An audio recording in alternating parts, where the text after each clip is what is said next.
তো friends, good morning, Radhe Radhe. আশা করছি তোমরা সকলে অনেক ভালো আছো। আমিও খুব ভালো আছি। তিথি ব্লগস দেশদ্রীপী চ্যানেলে তোমাদের ওয়েলকাম জানিয়ে একটি নতুন ব্লগ ভিডিও নিয়ে চলে এলাম আজকে আবার।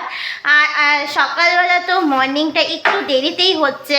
আমার তো মানে কি বলবো, আমি 8:30টার আগে মনে হয় ঘুমিয়ে আমার ভাঙছে না। তো মা ডাকছে যে এবার উঠে পড়। আর মা হচ্ছে ওদিকে গরম জল করছে, চা করছে। তো আজকে মা বললো মাই চা করে দিবে। তা আমি ওই জন্য ভাবলাম আমি এখন থেকে ব্লগটা স্টার্ট করে দিই। তোমরা যারা যারা এখনো তিথি ব্লগস দেশদ্রীপী চ্যানেলকে সাবস্ক্রাইব করোনি, খুব তাড়াতাড়ি চ্যানেলটি সাবস্ক্রাইব করো, লাইক করো, কমেন্ট করো, ভালো লাগলে অবশ্যই শেয়ার করো। মা একটু ফ্রেন্ডদের গুড মর্নিং বলে দাও। Good morning. চলো তাহলে আমাদের সঙ্গে থাকো, ব্লগ ভিডিওটা দেখতে থাকো। তোমরা তো দেখতেই পেলে মা রান্নাঘরে চা করছিল, আর এখানে মা চা করাও কমপ্লিট হয়ে গেছে। আমাকে একটু উষ্ণ গরম জল আর লিকার চা দিয়ে দিয়েছে। আজকে মা বলছিল লাঞ্চে হচ্ছে ধনে পাতা বাটাও করবে, তো সেই জন্য মা খারাপ পাতাগুলোকে বেছে রাখছিল আর ভালোগুলো হচ্ছে আলাদা করে নিচ্ছিল। মা যেহেতু ওই কাজটাতে ব্যস্ত ছিল, তো আমি আবার চলে এসেছিলাম আমার রুমটাকে পরিষ্কার করতে। বন্ধুরা, যারা তোমার আমার ডেলি ব্লগ দেখো তারা কিন্তু জানো আমি একটা ব্লগে দিয়েছিলাম থাম্বনেইলে যে শীতকাল তো নয়, যেন অলসতার কাল। একদম মানে কি বলবো, গরমও যে খুব একটা ভালো লাগে সেটা না গো, তাও শীতকাল তো ঠিক আছে একটু হলেও, কিন্তু শীত দেখবে যদি একটু রোদ উঠে তাহলে দেখবে একটু তাও ভালো লাগে। মানে কবে যে রোদ উঠেছিল সেটা তো বলতেই পারছি না, তার সাথে শিশির তো মানে পড়ছেই, মনে হচ্ছে যেন বৃষ্টি, মানে ঝিরিঝিরি বৃষ্টি পড়লে যে অবস্থাটা হয় সেটা। কোনো জামা তো শুকাচ্ছেই না, কিছুই হচ্ছে না। আর ঠান্ডাটা যে এত পড়ছে, তাই আমি সবাইকে বলছি এর থেকে বরফ পড়া অনেকটা ভালো। চলো তাহলে ভিডিওটার সঙ্গে তোমরা থাকো।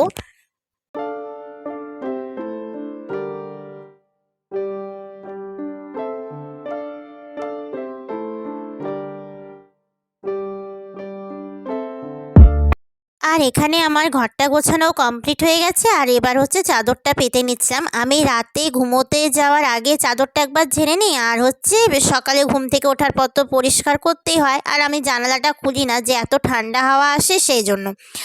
আর এদিকে হচ্ছে লাঞ্চ টাইমে যে রান্নাগুলো হবে মা হচ্ছে সেগুলো গুছিয়ে নিয়েছিল, আর আমি মাকে সবজি রোজকার মতন যেটুকু করার দরকার আমার করা হয়ে গেছিলো। আর আজকে মা মশলা বেটেছিল।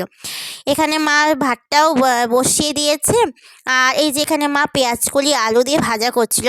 আমি যেহেতু পেঁয়াজকলি আলু ভাজা বা বাড়ির সবাই একটু বেশি ভালোবাসি খেতে, সেটা করছিল। আর এই যে ধনে পাতাটা বাটার আগে মা একটু হালকা করে ভেজে নিয়েছিল সব কিছু। আর আজকে মা হচ্ছে চিকেন করেছিল, তো সেটাই হচ্ছে একবারে দেখিয়ে দিলাম যে কি করেছিল মা। গুড আফটারনুন বন্ধুরা। আর তোমরা তো জানোই আমাকে মাঝে মধ্যেই মার্কেটে আসতে হয়, আর আজকে মেন কারণ ছিল ফুল কিনতে আসা। তো আমার বান্ধবীও এসেছিল, তো ও বলেছিল যে আমি এখানে দাঁড়িয়ে থাকবো, তুই চলে আসিস। আজকে আর ও আমাদের বাড়িতে যেতে পারেনি, কারণ ওর হাতে টাইম ছিল না, তো সেই জন্য। আর আমাকেও আজকে আসতে হলো, আর টুকিটাকি আমারও কিছু কেনাকাটা ছিল, তো সেই জন্য চলে এলাম।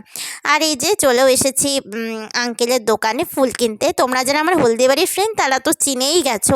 আর এত সুন্দর সুন্দর ফুল দেখে তো মনে হচ্ছে সবগুলোই কিনে নিই।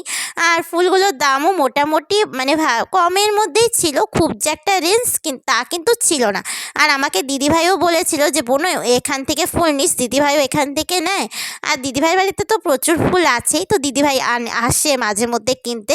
আর আমার বান্ধবীও বলে দিয়েছিল যে চল এখান থেকেই নে। তো আমাদের সেরকম যে লাগেই কিনতে এরকম না, কিন্তু শীতকালে ফুল কিনতে হয়। আর সেই জন্য আর ফুলগুলো তো মানে দেখেই লোভ চলে যাচ্ছিলো যে কি দারুণ। তোমরা যারা হলদিবাড়ির আমার ফ্রেন্ড অবশ্যই এসো আঙ্কেলের দোকানে ফুল কিনতে। চলো বন্ধুরা, আজকে তোমাদের সাথে কিছু কথা আমি শেয়ার করি। আমি তো একদমই সাধারণ ব্লগার, আমি বড় ব্লগার একদমই নিজেকে মনে করি না, আর করতে চাইও না। কারণ আমি তোমাদের ভালোবাসাতেই একটু একটু করে এগিয়ে যেতে চাই।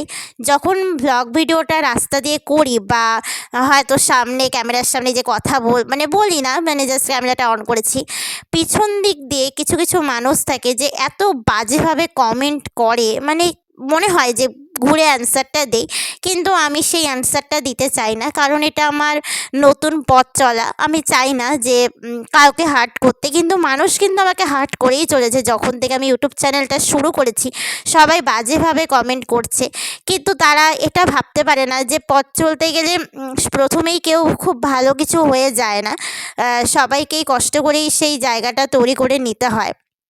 আমি চাই যে আমার প্রশ্নের জবাবগুলো তোমরা একদিন দিও, আমাকে অনেকটা তোমরা এই ভালোবাসা দিও, সাপোর্ট করো। আমি চাই না যারা আমাকে নিয়ে এরকম বিদ্রূপ করছে তাদের অ্যান্সারগুলো আমি দিই, তোমরাই তাদের অ্যান্সারগুলো দিও। যে একজন দেখো, সবাই তো প্রথমেই বড় ব্লগার হয়ে যায় না, সবাইকেই কষ্ট করেই হতে হয়। আর এই যে এখানে হচ্ছে বাড়িতেও চলে এসেছিলাম, আর আমার বান্ধবী হচ্ছে আমাকে বাই করে দিচ্ছিল যে চলে যাবে, তো সেই জন্য আমি বললাম ঠিক আছে যা তাহলে। আর সেই জন্য আমার মনে হলো যে কথাগুলো শেয়ার করা দরকার, তাই তোমরা আমাকে অনেকটা সাপোর্ট করো আমি যেন এগিয়ে যেতে পারি। আর আজকে হচ্ছে লাঞ্চ টাইমে হচ্ছে আবার বৌমনি এসেছিলো আমাদের সাথে দেখা করতে। বৌমনি হচ্ছে জলপাইগুড়ি থাকে, আর বৌমনির হচ্ছে শ্বশুরবাড়ি হচ্ছে এইচডিবিতেই। আর এই যে তোমাদের তো শেয়ার করেইছিলাম যে আজকে মা কী রান্না করেছে। এখানে চিকেনটা ছিল, আর মা হচ্ছে এখানে আমাদের খাবারগুলো বাছছিল। বাবা আর বৌমনি হচ্ছে আগেই খেয়েছিল, আর আমি কিন্তু ব্লগে কে কী সম্পর্কে সেটা একদম ব্যাখ্যা করে বলি না, যে বৌমনি হয় তো বৌমনি বলেই আমি মানে বলেই দিই ব্লগে। আর বৌমনি খুব অল্প সময় ছিল, এবার হচ্ছে বৌমনি চলে যাচ্ছে। যে লাঞ্চ মানে 30 মিনিট 1 ঘন্টার মতন ছিল, কারণ বৌমনি হচ্ছে বাপের বাড়ি জলপাইগুড়ি, বৌমনি হচ্ছে জলপাইগুড়িতেই থাকে। গুড ইভিনিং বন্ধুরা, সন্ধ্যের পর আমি হচ্ছে একটু বিস্কিট খেয়ে নিয়েছিলাম। আর এখানে তোমরা দেখতেই পাচ্ছ আমি একটু বাড়ির থেকে বেরিয়েছিলাম। আমাকে না সবাই ফোন করছিল যে তিথি আজকে কিন্তু প্রচণ্ড কুয়াশা দিয়েছে। হ্যাঁ, ফোন তো সবাই করছিলই, আর আমি না সোশ্যাল মিডিয়াতে দেখছিলাম সবাই আমাদের এখানকার কুয়াশার ছবি দিচ্ছিল। সত্যি বন্ধুরা, কি যে বীভৎস কুয়াশা পড়েছিল, রাস্তার যে ল্যাম্পপোস্টের লাইটগুলো মানে সেটা একদম ছোট্ট ছোট্ট দেখা যাচ্ছিল। আমাদের বাড়ির গেট তো দূরের কথা, এই যে আমাদের সামনের যে বাড়িগুলো সেটাও দেখা যাচ্ছিল না।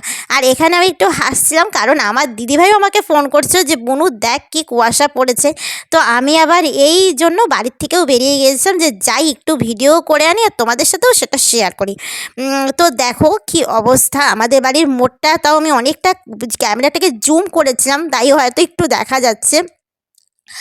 আর তোমাদের ওখানে কার কার জায়গায় কীরকম ঠান্ডা পড়ছে আমাকে কিন্তু অবশ্যই কমেন্ট করে জানিও। আর এখানে এসেই দেখছি যে যেহেতু আমি একটু বাইরে গিয়েছিলাম, মা আবার আটা মাখতে বসে গেছে। তো মা যেহেতু আটাতে হাত দিয়ে দিয়েছে, তো মা বললো তুই আমাকে রুটিটা বেলে দিস, আর আমি হচ্ছে মানে রুটিটা ভাজবো। তাহলে ঠিক আছে। আর এই যে মার এখানে মোটামুটি রুটি বানানো কমপ্লিট হয়ে গেছে, আর আজকে ডিনারে রুটিই করা হবে। আর এখানে এই যে বাবা ঘি এনে রেখেছে, অর্ধেকটা ঘি ঠাকুর ঘরে রাখা হয়েছে আর অর্ধেকটা ঘি রান্নাঘরে রাখা হয়েছে। এখন মোটামুটি রান্নাঘরের কাজ আমারও কমপ্লিট হয়ে গেছে। যে বাসনগুলো ধোয়ার ছিল আমি ধুয়ে রেখে দিয়েছি, তারপরে হচ্ছে সুইচ বন্ধ করে দিয়েছে। আর দেখো রান্নাঘরটা মানে অন্ধকারের রুমগুলো দেখতে কেমন লাগে না? আমার তো একটু হলেও গা ছমছম করে, জানি না এটা কী সমস্যা আমার। যাই হোক বন্ধুরা, তোমাদের সাথে আমার আবার নেক্সট ব্লগ ভিডিওতে দেখা হচ্ছে। আর এখানে আমার হচ্ছে জলের বোতল, আর এই যে তোমরা একটা লাল মানে বক্স দেখতে পাচ্ছ, টিফিন বক্স আমি বলবো না, এমনি কন্টেনারগুলো। তো এখানে আমি একটু আদা কুচি রেখে দিয়েছিলাম, যেহেতু রাতে আমার একটু একটু কাশি হয় তো সেই জন্য। আর এখানে আমি টাইমটা দেখছিলাম ঘড়িতে কটা বাজে।